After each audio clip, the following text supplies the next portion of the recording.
काई राजे का कहतर हुए रानी जी हमरा के छोड़ के रहुआ परदेश में बसल बनी। हाँ ए हमर सोइया जी काय हमर सजनी जी हो हे राम सीताराम हमरे के छोड़ के परदेश में बसल बनी। हाँ। ए राजा जी का? हे चैत के दोरस महीना में हाँ। हमरो की याद आवतो बनी कि नहीं खियावत जी। बहुत याद आवतर हो डिप्टी सैला के बाद आ कोमर हो के सुत गेला के बाद हे महादेव फुलौड़ा के भेजो केने भेजो बड़का बाबू ए राजा जी जब हम इतना रहुआ की याद आवतनी हाँ। तो रहुआ घरे काहे न खिचलाव। कमला में हम का सरधा लगा के बैठल बनी। हाँ। अरे वो तो हमरा माई सरधा पर पानी फेरो चल जतनी। हम सोचले रहनी का? कि हमार राजा जी दिवाली में घरे आते हाँ। तो इनका पोछिला दलान में ना हाँ। तो कम से कम अपन हेंगनो में तक काशी बम छोड़ी थे।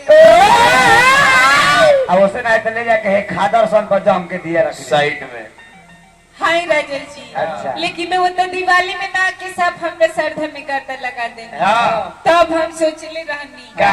कि हमार राजा जी खिचड़ी में आई। खिचड़ी में हाँ। वो कहे आ खिचड़ी में हम अपना छोटका भैया के बुलाले रहनी लाई चीरा लेके आ सोचले रहने कि हमार राजू जी खिचड़ी में आई। हाँ। अपना राजा जी खातिर खिचड़ी के दिन में खूब सुंदर खिचड़ी बनौले रहनी। हाँ। ए राजा जी का? और इंतजार करत रहनी। हाँ। अरे वो खिचड़ी में ना वनी नु हाँ। तो सब खिचड़ी ले जाके भुआरी पाड़ी में खियावे के पड़ गईले रहे। अरे हो अभी के पड़िया रखल ही तरी से रे बेलाव रे अरे भगाओ रे बाग बनी कहाँ पे लाई रे इहे नु हमर माई के दियल गौ न रही भुआर की पाड़ी दियो। ठीक बा पड़िया का तू रख तारा का हम रखब ए राजा जी हाँ पड़िया के रखत रखत एगो करिया पाड़ा निकाल देले बनी। हाँ। लेकिन रउआ हमरा के रख के का कइले बनी। हम का करी तरह के बोला का चाहत रे हम जब चाहत तो रउआ के बताई। हाँ बोला एगो बकरी बिया अच्छा एगो बकरी बिया हाँ। 6 महीने ले सूखल लकड़ी चबाई नु हाँ। तो लागी में मिया हाँ। ए राजा जी का? आगे होई त जवानी के देह। अरे बकरिया खानी में मियां मो का न त हमनियो बकरा खानी होकिया देव सो होकिया दे आई हूं ए राजा जी हाँ बोलो ई बताई कि वो कब ले घरे आई हम अभी ना आए अभी आई हूं का है अभी चैत बात है चैत बाद आई नु तेने है छोटका देवरा तबाह कोइले बई ता क्या करता जानते नहीं क्या करता का?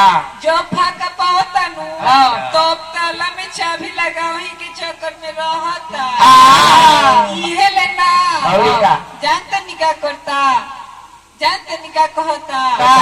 ए भौजी भाऊजी हमें ही थरिया में खान जाना थरिया में भैया खालन हो। ए राजा जी का? ई देवरा के रहन एकदम खराब हो गइल बा। अच्छा।